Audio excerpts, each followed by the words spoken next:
নমস্কার বন্ধুরা, শুভজ্যোতি ব্লগে আপনাদেরকে স্বাগতম। আমি আজকে মাত্র 2টা ডিম এবং 2টা পাউরুটি দিয়ে 1 প্লেট মুসমুসে পকোড়া বানাবো। তো চলুন ভিডিওটা শুরু করা যাক। প্রথমে আমি একটা পাত্রে 2 পিস পাউরুটি নিয়েছি আর দিয়ে দিচ্ছি 1 গ্লাস জল। এটা ভালোভাবে ভিজতে দেব। ভেজা হয়ে গেলে আমি এইগুলো হাত দিয়ে জল চেপে চেপে বের করে নেব। অবশ্যই খেয়াল রাখতে হবে যাতে পাউরুটির ভিতরে কোনো রকম কোনো জল না থাকে। এরপরে নিয়ে নিয়েছি 2টা সিদ্ধ ডিম। এরপরে এই ডিমগুলো গ্রেট করে দিয়ে দিচ্ছি পাউরুটির উপরে। আপনারা চাইলে এখানে কম বেশি ডিম এবং পাউরুটি নিয়ে নিতে পারেন। আমি এখানে 2টা পাউরুটি আর 2টা ডিম দিয়েই বানাবো এটা।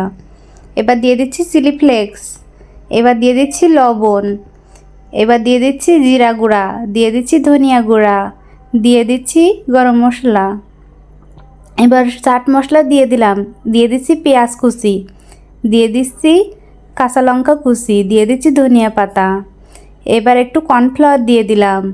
এবার সবগুলো ভালোভাবে হাতের সাহায্যে মেখে নিতে হবে। এটা কিন্তু ভালোভাবে মেখে নিতে হবে। পাউরুটি যেহেতু ভিজেছিল এই জন্য মাখতেও সুবিধা হবে। এতে কোনো রকম কোনো জল দিয়ে মাখা যাবে না।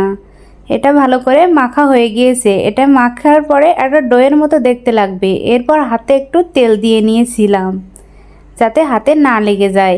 এরপর আপনারা যেমন খুশি তেমন শেপ দিতে পারেন। আমি এখানে গোল গোল শেপ দিয়ে নিয়েছি আর একটু মাঝখানে চাপ দিয়ে শেপটা করে নিয়েছি।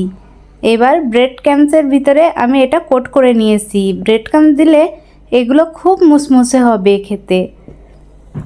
এবার ডুবো তেলে আমি এগুলো ভেজে নিচ্ছি। আপনাদের এখানে একটা টিপস দিই, পকোড়াগুলো ভাজার জন্য তেল বেশি করে দিতে হবে আর অল্প আঁচে ভাজতে হবে। তাহলে পকোড়াগুলো খেতে খুব ক্রিস্পি হবে এবং খুব সুস্বাদু হবে। এজন্য এভাবে আমি ভেজে নিই। আর দেখুন এগুলো হালকা লাল লাল হয়ে গিয়েছে। আমি উল্টে পাল্টে ভালো করে ভেজে নিচ্ছি যাতে ভিতরে কোনো কাঁচা না থাকে। আমার এখানে পকোড়াগুলো ভাজা কমপ্লিট। এবার তেল ঝারিয়ে আমি পকোড়াগুলো উঠিয়ে নিচ্ছি। দেখুন কত সুন্দর হয়েছে দেখতে। আপনারা সস দিয়ে খেতে পারেন, এর স্বাদ দ্বিগুণ হয়ে যাবে। ভিডিওটা যদি ভালো লাগে লাইক কমেন্ট শেয়ার সাবস্ক্রাইব করে দেবেন। ফেসবুক পেজ থেকে দেখলে পেজটা ফলো করে দিবেন। ভালো থাকবেন বন্ধুরা, ধন্যবাদ।